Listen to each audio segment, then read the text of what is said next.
Hi students, here is our week 3 highlights video. So in the Non-Designer's Design Book, chapter 7 through 9, you were introduced to many interesting concepts, and one of them, perhaps one of the more interesting ones, was the color wheel. I'm sure you've seen the color wheel before, but I have on the screen here an image of the color wheel that I actually pulled from UX Planet, from an article there. And I want you to take a look at this and think about it as it relates to the ones you saw in Williams' book. So there are so many amazing qualities about the color wheel, and I want you to think about them and how they might come into play in some of the design decisions that you make. So as related to the UX Planet article, think about why it is important for logos designers or interface designers to know how analogous or complementary colors work. So think about those terms, analogous and complementary colors. If you're creating a branding scheme for a company or a website's design, how would you use colors to support either of those options? And it might not be the same, so think about those questions.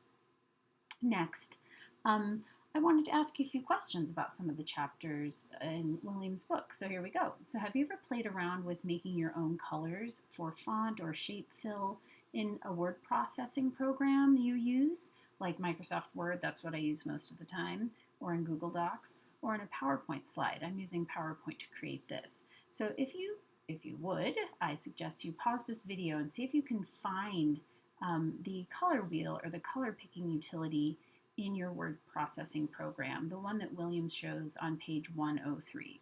So now in chapter 8, Williams gives us some additional tips and tricks. When she discussed creating a brand, which of the principles of design does she mention as being crucial to your viewers for recognizing that brand visibility?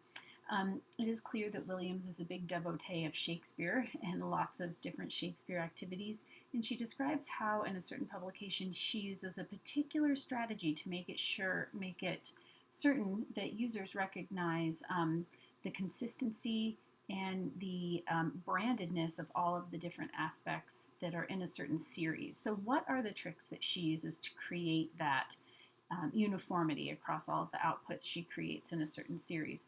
And there's a specific answer to that question. So also she mentions print outputs. There's various kinds of print outputs that Williams mentions in chapter 8, such as business cards or letterheads or postcards. So why is it important for a tech writer who is focused on a user's or reader's experience of their text to think about design elements in those kinds of print outputs? So if a tech writer is collaborating on a brochure, the production of a brochure, why is it important for them to think about the design elements such as those that Williams discusses when they're creating their copy, which is their written content for that output? Now, the next thing that I want to mention to you about something that Williams mentions is something that you will all be working on, and maybe you have in a previous tech writing class, which is your resume. So how do the principles of design come into play in resume design? Some of you have taken a class with me in which we've worked on resumes, and we have used lots of different aspects such as repetition, alignment. We've used typography, we've used chunking of text, and balance in the creation of our resumes. And she gives some really good examples in her book. How might a computer screen impact the way that you design your resume? She gives a great example of that. And it is a great example of designing for context of use. So in the typography chapter, what does Williams have to say about one or two spaces after a period? That's actually pretty concisely put, and she gives some great examples to back up her conviction on that point. So in her section on apostrophes, which is page 155, Williams has a little quiz about the differences between its and its. I would like you to take that quiz. It'll be a good reminder that maybe you have some work to do on those differences, or maybe you're all set with knowing the difference. Now, I'm a journal editor of a journal called Exchanges, and that's Exchanges without an E, exchanges.org. And so I'm always on the lookout when I'm editing the articles that we're publishing for widows and orphans. Do you remember what these are? I often leave comments for writers about orphan headers, so that's something that I look out for. I'd like you to do a Google search for those after you look them up in Williams's book and see if you can find further examples of those. And once you know what they are, I bet you'll never make that mistake again. So moving on to Steve Krug, let's talk quickly about chapters 1 through 5. Now this book is fun to read, it's very usably designed, and this is its third edition. So one of Krug's justifications for revising his book a third time is that usability has gone mainstream, as he says. So see page 10 in the preface, and Roman numerals are used in prefaces, as I'm sure you know, for what he has to say about usability having gone mainstream. What does that mean? So there are lots of definitions of usability. He includes on page 9 a bulleted list of some different aspects of usability, but then he offers a really concise definition of his own. So what is that? When you are creating content on a website and your user can't find answers quickly and has question marks, like imagine a cartoon and a question mark is emerging above someone's head, what might that person do if they are frustrated with the website they are using?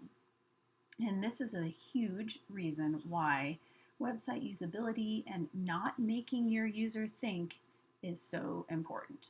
So what are some strategies web designers do and should use to make the functionality of different aspects of websites obvious? He gives many examples in this book of how it is obvious whether something is clickable or not. When you visit a website, how do you know whether you're supposed to click on something? So think about that. It should be intuitive. Not making someone think means that it is just intuitive. They know what to do. So if you create a web page that has lots of words, what are some strategies you might use to make that content easier to scan? Krug gives a lot of examples of creating content that is scannable quickly. Some of that is using headings, some of that is chunking text into smaller little groups, so make sure that you understand that information. And our last slide for today concerns happy talk and instructions, and Krug saying that both of these must die. What does that mean with regard to a website or a mobile app? What happens if there's a lot of enthusiastic or encouraging content before you actually get to the task at hand, or instructional information before a user is supposed to take a survey? What does that end up doing to the user's experience? So that is all for this week. I've shared with you lots of food for thought born out of the readings that you did for this week, and I hope that this helped it all sink into your head so that it is more memorable going forward.